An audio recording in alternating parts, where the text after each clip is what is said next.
Imagine, if you will, you're standing in one of Europe's most prestigious museums, looking at a newly discovered masterpiece by Johannes Vermeer, one of the greatest painters of the Dutch Golden Age.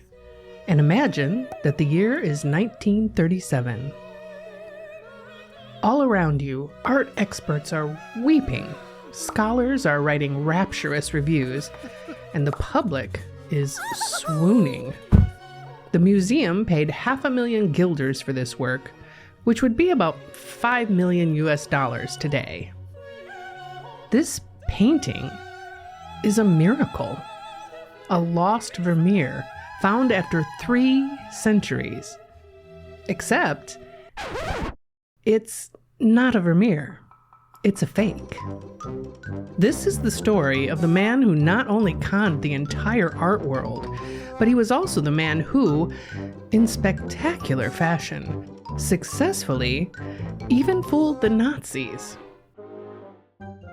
Oh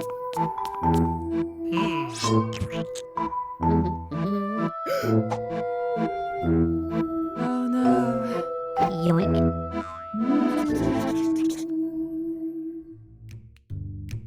Hi there, you, and welcome back to Sketchy Stories, where I take my love of art history and my love for true crime, mash them together to bring you an assortment of tales from the darker side of the art world.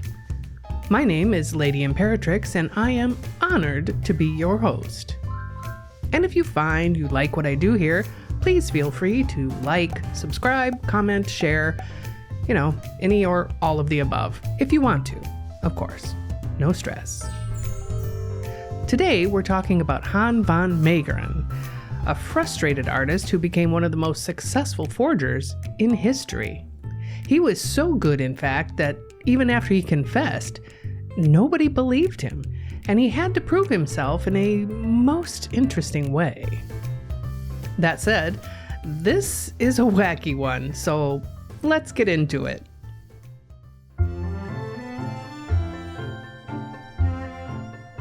Han van Meegeren was born on October 10th, 1889, in Deventer, Netherlands. Han was the third of 5 children, a mathematically middle child. His mother was Augusta Louisa Henrietta Kamps, and his father was Hendrikus Johannes van Meegeren. From a young age, Han loved art. He drew constantly, and he dreamed of one day becoming a painter. His father did not approve. Han's father was a strict authoritarian teacher who taught French and history, and he believed that art was a useless pursuit, which, in my opinion, is just absurd. How can you be a history teacher and not appreciate the role that art has played throughout time? He must not have been a very good history teacher then. I mean, really. Anyway, this grumpy man had a very specific way of discouraging his son's artistic ambitions. Whenever he caught young Han drawing or painting, he would force the boy to write, over and over 100 times, the following: "I know nothing. I am nothing. I am capable of nothing." What a lovely, supportive parent. Yeah. So Han's childhood was not great. But despite his father's best efforts to crush his spirit, Han found an ally in high school, a teacher named Bartus Korteling. Korteling was an amateur painter who loved the Dutch old masters, especially Johannes Vermeer. He taught Han about Vermeer's techniques, how he mixed colors, how he applied paint to canvas, the materials he used. Korteling also taught Han something else, that modern art movements like Impressionism, Fauvism, and Expressionism were decadent and degenerate. The real art, Korteling believed, was the classical Dutch Golden Age style. And that was it. Han absorbed all of this, like a sponge. And again, I feel compelled to jump in here and say that Kortling must not have been that great of a teacher either, in my humble opinion. I mean, he might have been great at teaching technique. That much will become obvious later on in the story. But limiting a student's mind is not really what teaching, and especially teaching art, is about, right? You may not like one style or another, but to label it unworthy, decadent, or degenerate? That's something that comes up later in the story as well, and a viewpoint that is expressed by some not very nice people. But before I ramble on too long, let's get back to the story. When it came time for university, Han's cantankerous old father refused to let him study art, because, of course he did. Instead, he forced Han to enroll in architecture school at Delft University of Technology in 1907. And as it turns out, Han was actually pretty good at architecture. He designed a boathouse for his rowing club that still stands today. He even won the gold medal from the university for his study of the interior of the Church of St. Lawrence in Rotterdam. So he was succeeding. He was thriving. But the problem was, he didn't want to be an architect. He wanted to be a painter. So, in 1913, he rebelled against his father's wishes, dropped out of his architecture studies, and dove into studying drawing and painting at the Royal Academy of Art in The Hague. By this point, Han married a fellow art student named Anna de Vogt, who was pregnant with their first child. And so, being a responsible young man, he needed to support his new family. He was able to find a teaching job for a small salary and started doing commercial work, sketching posters, painting pictures for Christmas cards, and doing portrait commissions. And you know what? People loved his work. He began building a reputation as a talented portraitist, and by 1917, he had his first public exhibition. The reviews were overwhelmingly positive. Critics absolutely raved about his technical skill. Things were definitely going pretty good for our young Han. Yeah, baby, yeah! Then, in 1921, he created what would become one of the most famous drawings in the Netherlands. Hertje, meaning the little deer. A sketch of Princess Juliana's pet deer. Interestingly enough, Princess Juliana would later become Queen of the Netherlands, reigning from 1948 until her abdication in 1980, when she handed over the leadership role to her daughter Beatrix. Now, why would someone just voluntarily hand over the reins of authority to someone else? Well, Her Royal Highness said that she believed at 71 her declining energy was not conducive to continuing her duties to the best of her abilities, and that she felt it was time for a younger generation to take over. Interesting, don't you think?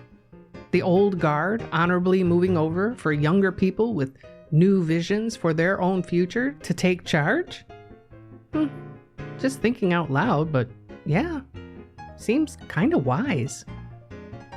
At any rate, Princess Juliana loved that baby deer drawing, as did the entire Dutch public. The drawing was reproduced by the thousands. In the early part of the 20th century, it hung in about 1 out of every 5 Dutch households. Han van Meegeren had made it. He was a household name. Then in 1922, he held another exhibition, this time showing only religious paintings done in the style of the old masters. And the critics, well, this time they tore him apart. Oh, come on, dude! They called his work derivative, unoriginal. One reviewer actually wrote, "A gifted technician who has made a sort of composite facsimile of the Renaissance school. He has every virtue, except originality." Ouch.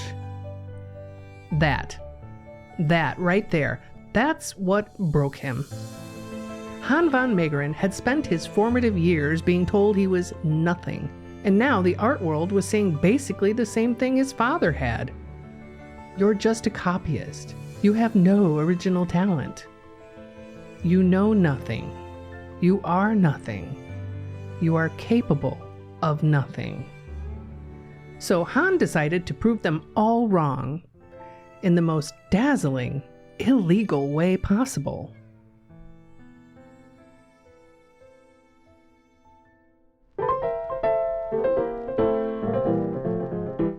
Han's living arrangements had begun to change in the 1920s.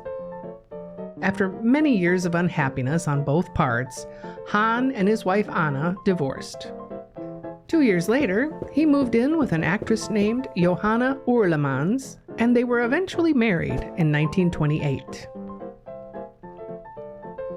The newlyweds moved to the south of France, specifically to a village called Roquebrune-Cap-Martin, where Han rented a rather gorgeous mansion called Primavera.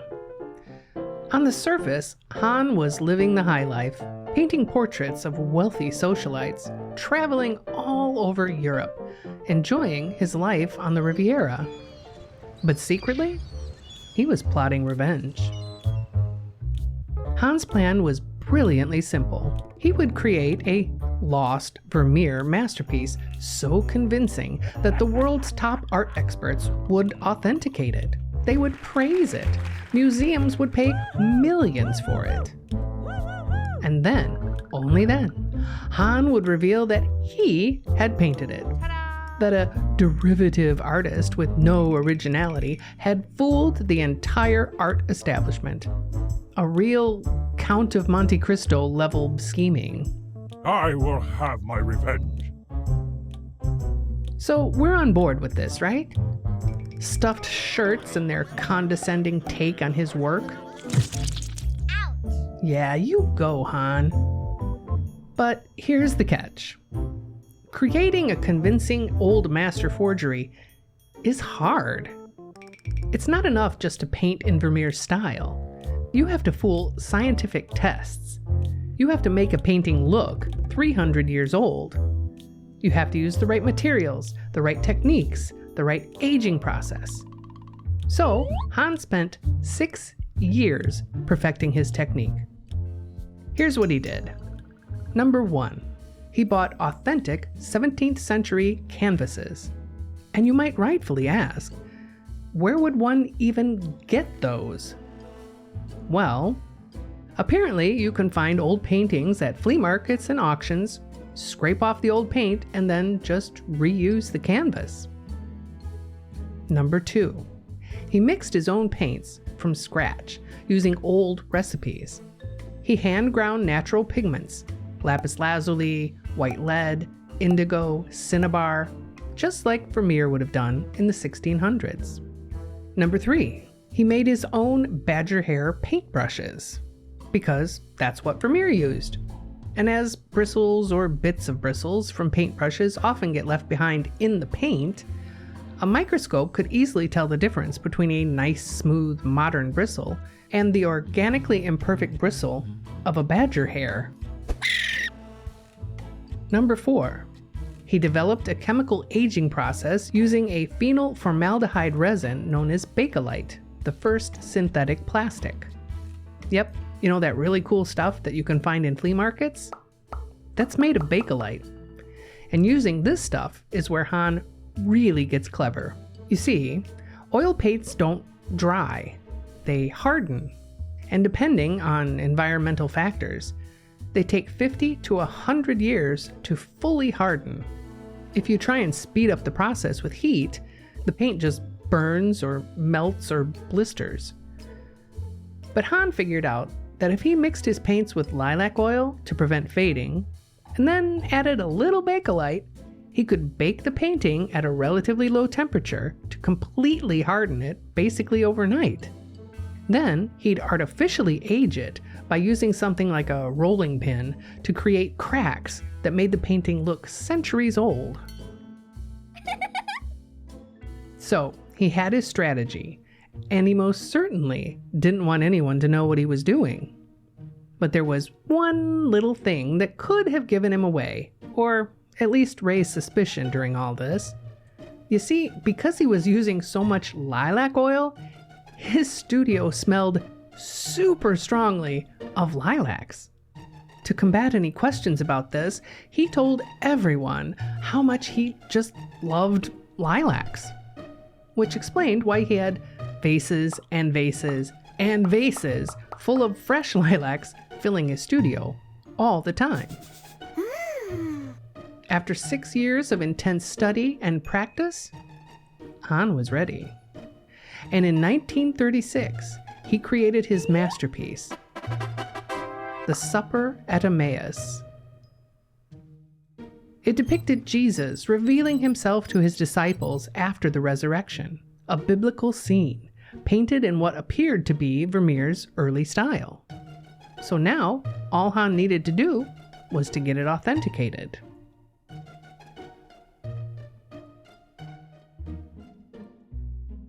Han needed someone important to authenticate his fake Vermeer, someone whose opinion was considered gospel in the art world. He needed Abraham Bradius. Bradius was 83 years old and one of the most respected art historians in Europe, and, as it so happens, the leading expert on Vermeer.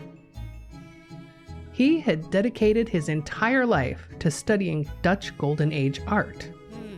His nickname? The Pope of Vermeers. Yeah, so if Bradius said it was real, everyone would believe it. Yeah. So, in 1937, Han hired a lawyer to approach Bradius with a story.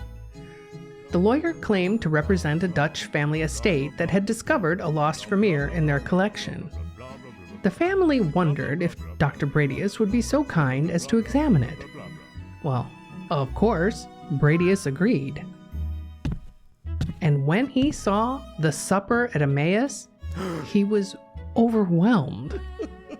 In September 1937, Bradius wrote an article in the Burlington magazine, basically the most prestigious art publication in the world at the time, declaring the painting authentic. He wrote, "It is a wonderful moment in the life of a lover of art when he finds himself suddenly confronted with a hitherto unknown painting by a great master, untouched, on the original canvas, and without any restoration, just as it left the painter's studio. And what a picture! Neither the beautiful signature nor the pointier on the bread, which Christ is blessing, are necessary to convince us that we have here, I am inclined to say, the masterpiece of Johannes Vermeer of Delft." Wait, what? The masterpiece of Johannes Vermeer of Delft. The top Vermeer expert in the world just called Han's forgery Vermeer's best work. No. The painting was purchased by the Rembrandt Society for 520,000 guilders. That's roughly $5 million today, and then donated the painting to the Museum Boijmans van Beuningen in Rotterdam. It was displayed in a special exhibition in 1938 alongside 450 Dutch masterpieces. One art critic wrote that standing in front of it felt like being in a chapel. The feeling of consecration overflows on the visitors. And Han? Well, Han took the money, bought a 12-bedroom mansion in Nice, and got to work, making more fake Vermeers. Because, yeah, Han's original plan was to reveal the forgery and humiliate the critics. But once he realized how much money he could make, he decided to just keep going.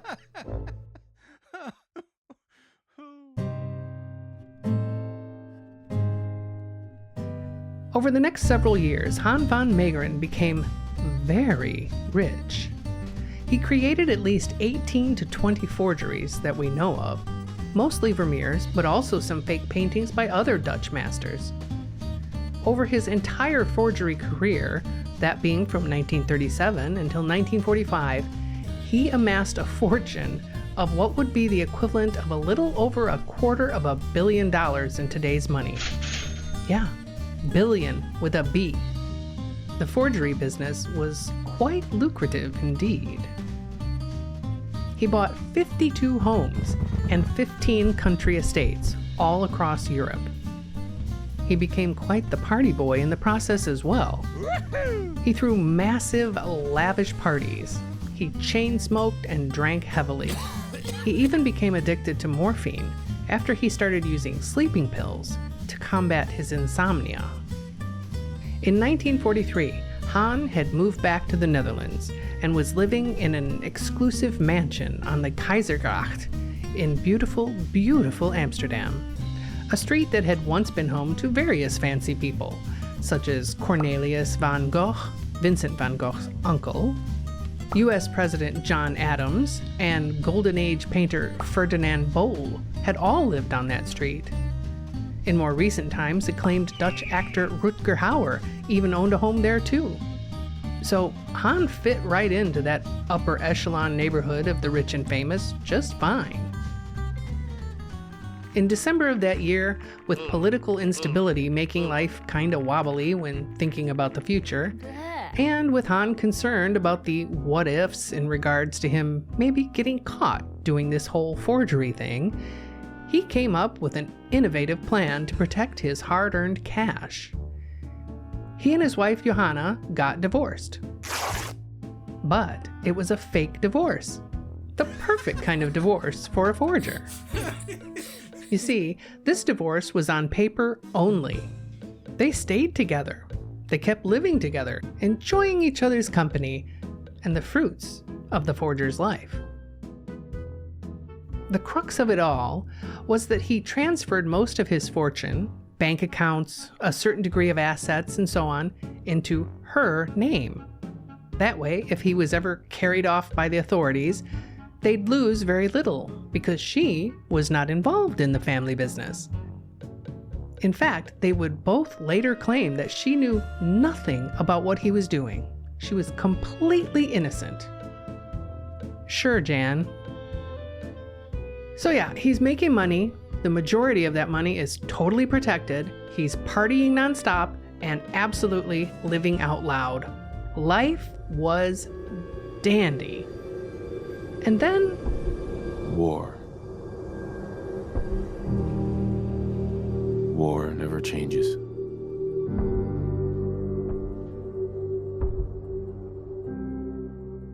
And as I'm sure you probably already know, it was a horrific thing. And hopefully, that was the last time humanity does something like this to itself. Well, I mean, it's still happening in pockets around the globe, isn't it? But World War II was on such a scale. Hatred and intolerance leading to the deaths of 20 to 35 million members of the military, and a shocking 40 to 50 million civilian deaths. It just blows the mind to think that we could even do that to each other. But in the first part of the 20th century, we did. We did.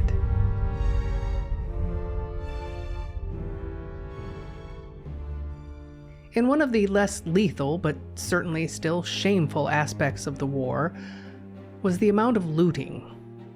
And as the German forces ravaged their way through Europe, art theft in particular was rampant. Artwork that was deemed decadent or degenerate. Sound familiar? Yeah, that art was destroyed. Artwork that was deemed to be decent and valuable was taken. And during the occupation of the Netherlands, people did their best to hide as much art as they could, including most of Vermeer's work being hidden away in protective storage to prevent the Nazis from absconding with them. Han at this time was still living in occupied Amsterdam, and he decided to play to his strengths and to do what he could to get through this awful time. And, oddly enough, his forgery business actually did rather well. Because having all the real Vermeers hidden away meant that there was nothing around for comparison when he sold his fakes. Back in 1942, Han had created one of those forgeries, Christ with the Adulteress, and it would become his most famous work in due time. It wasn't because it was head and shoulders above his other work as far as technique or anything like that. It was, instead, because he sold it through a Nazi art dealer named Alois Miedel to Hermann Göring. Yep, that Hermann Göring. The Führer's second in command. The Oberbefehlshaber der Luftwaffe. That's to say, the supreme commander of the German Air Force. He was one of the most powerful and dangerous men in Nazi Germany. And Mr. Big Shot here, well now, he got ripped off. What? Big Baddie Göring traded 137 already looted Dutch paintings and a big stack of cash to Miedel for Han's fake Vermeer. Here you go. And because he thought it was real, it became one of Göring's most prized possessions. Some sources say that it might have been the most expensive art purchase in the world at that time. Though Han made 1.65 million guilders off the deal with Miedel, that'd be about $7 million US today. Thank you. Miedel actually got quite a bit more out of the deal. Those 137 stolen paintings that he got from Göring were worth well over 2 million guilder. Plus, he got a hefty, yet undisclosed amount of cash on top of it. As far as what happened to those 137 stolen artworks after the war, they originally got mixed in with Miedel's own substantial personal stash of stolen artwork. When he fled to Spain towards the end of the war, he had taken 22 of the paintings with him, which were confiscated at the port of Bilbao. Yoink. Oh. After which, back in the Netherlands, Dutch authorities raided his house and confiscated about 150 other paintings, as well as a large amount of various other stolen art that he had left behind when he ran away. Later on, at the end of the war, Miedel's treasure trove and the majority of art that was recovered through the efforts made by the Allied forces, any art that could be traced back to the Netherlands was given to the Dutch government and then kept in state-controlled depots. Over the years, some of these works were taken out and exhibited in museums like the Rijksmuseum. However, though some of the recovered art was returned reasonably quickly, it wasn't until decades later that a significant portion of this massive collection of stolen goods began to be returned to its rightful owners. This was due to much-needed changes in more proactive and transparent restitution policies in the 1990s and early 2000s. The slow and painstaking process of restitution is actually still ongoing to this day. But the painting that Han van Meegeren created, well, that had a very different trajectory. It was carefully guarded and treasured by Göring because that painting was his prized possession. He was such a proud boy. According to many reports, he hung it on his office wall right behind his desk at his country estate named Carenhall. Pride of place indeed.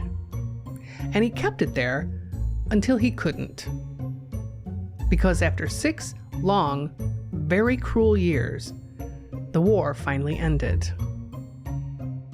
And Han van Meegeren's life got complicated.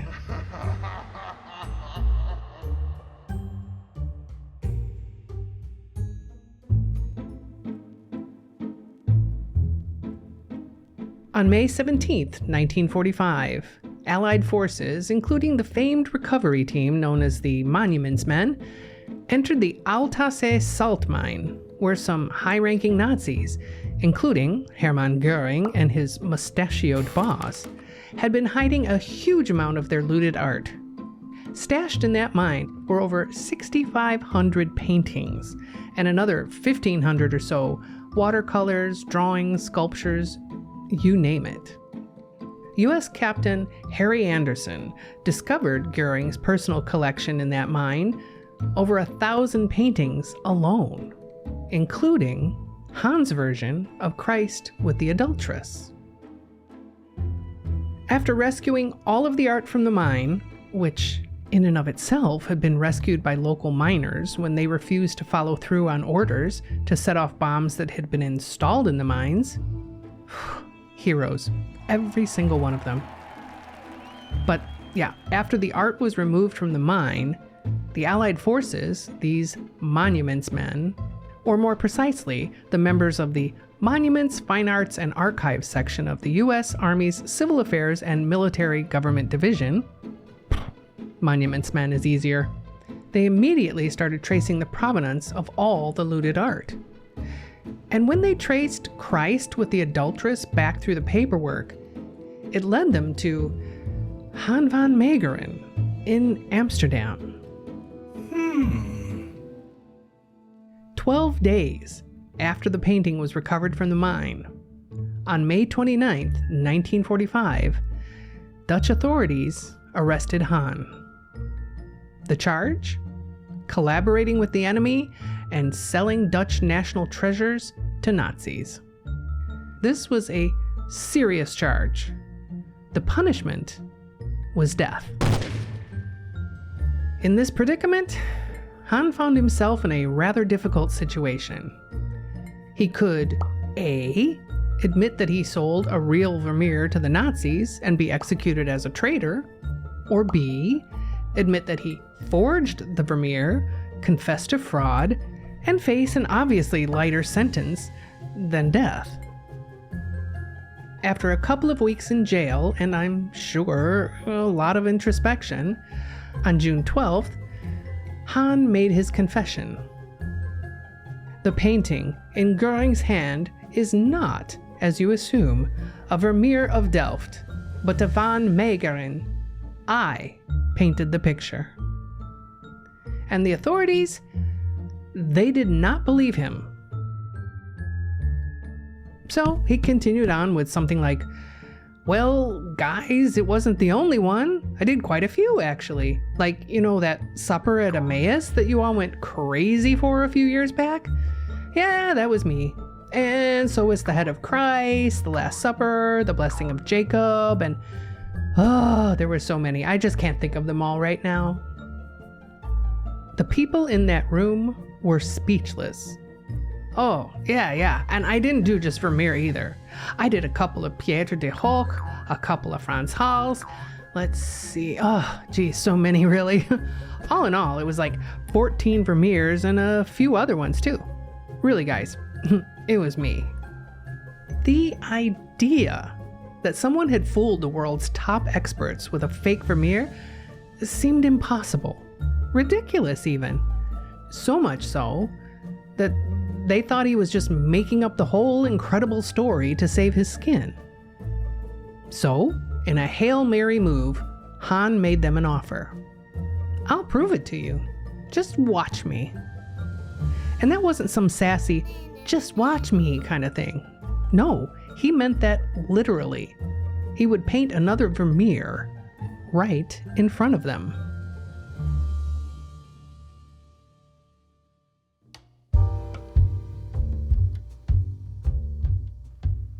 About a month later, in July, the court had gathered everything Han had asked for and was given what he needed to create his alibi right before their very eyes.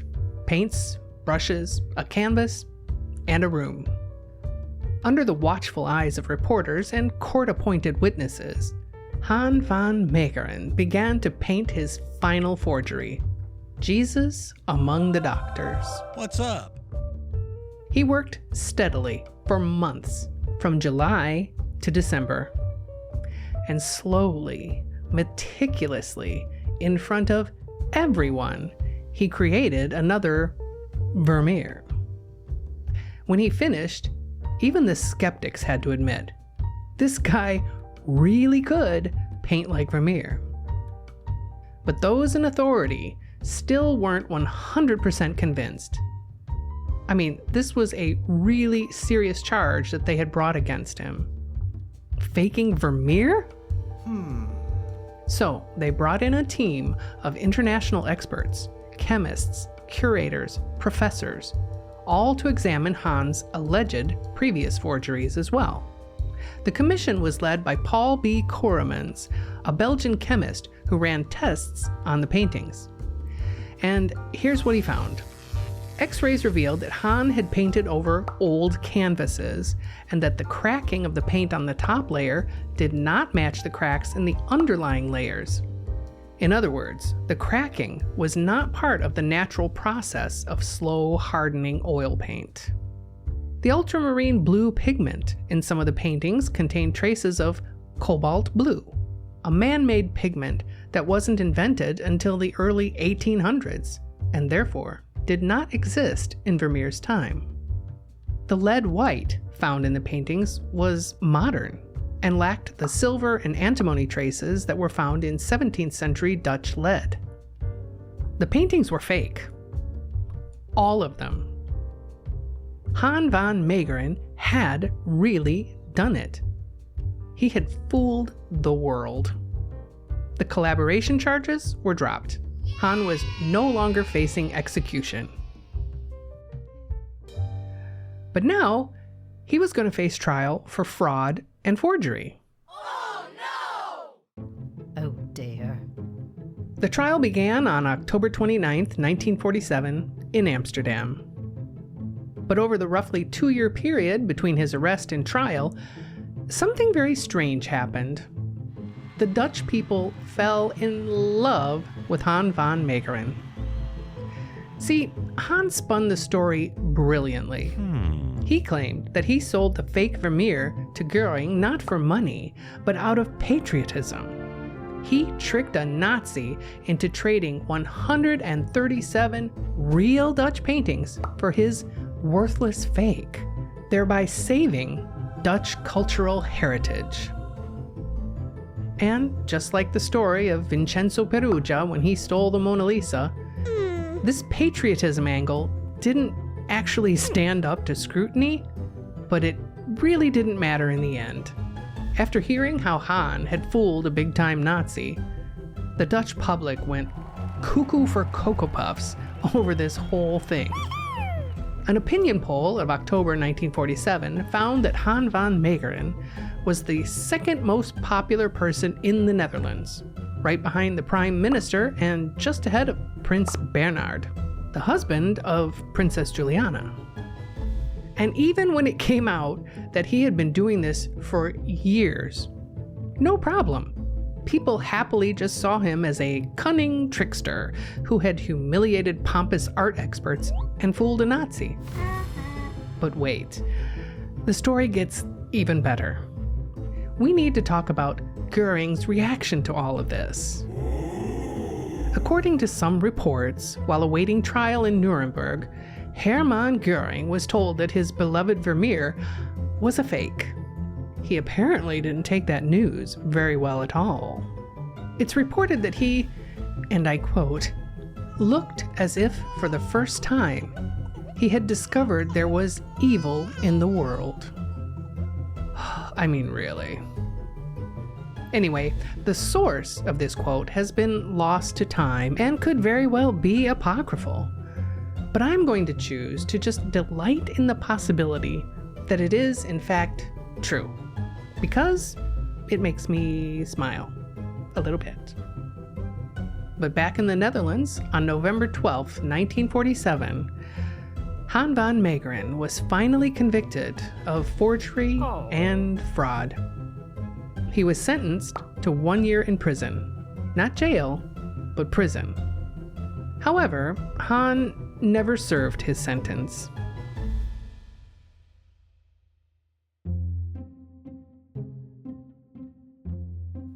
After the trial, Han was returned home to await the move to prison.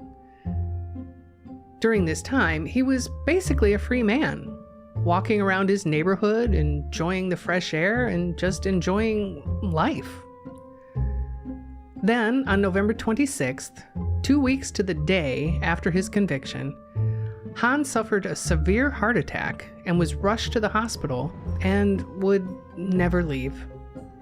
A life of overindulgence, alcoholism, and morphine addiction had taken its toll. About a month later, on December 29th, he suffered a second heart attack and passed away on December 30th. He was 58 years old.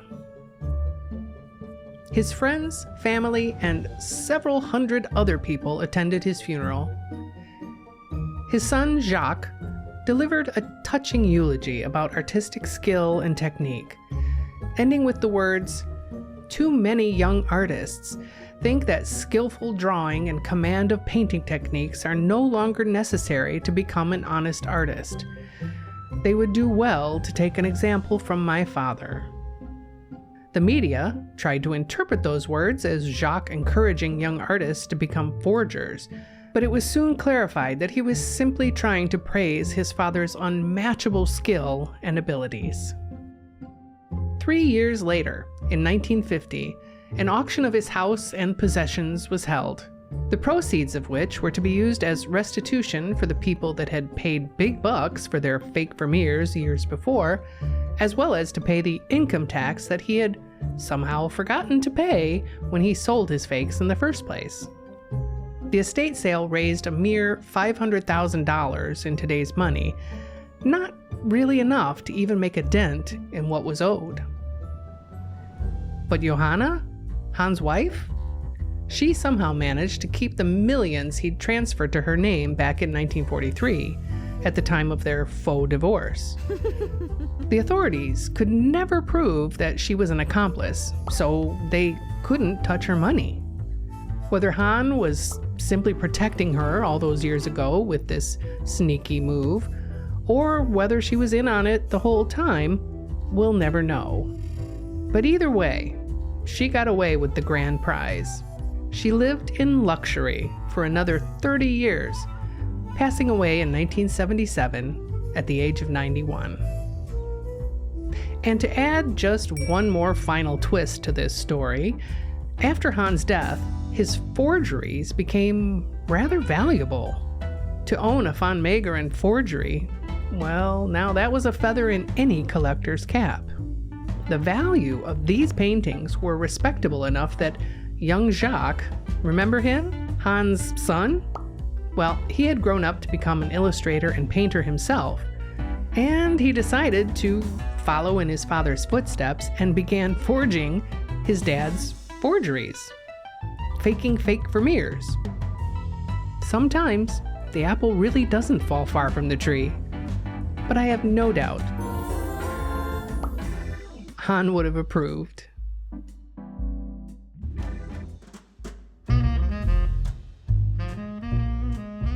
So that's mostly the story of Han van Meegeren.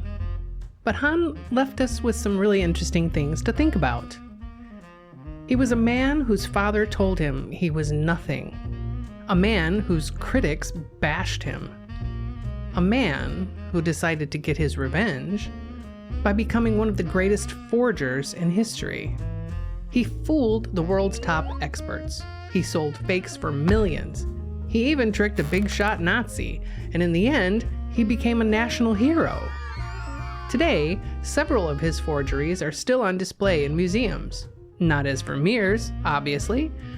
With the benefit of time, it seems his forgeries were so good that they're now considered masterpieces in their own right.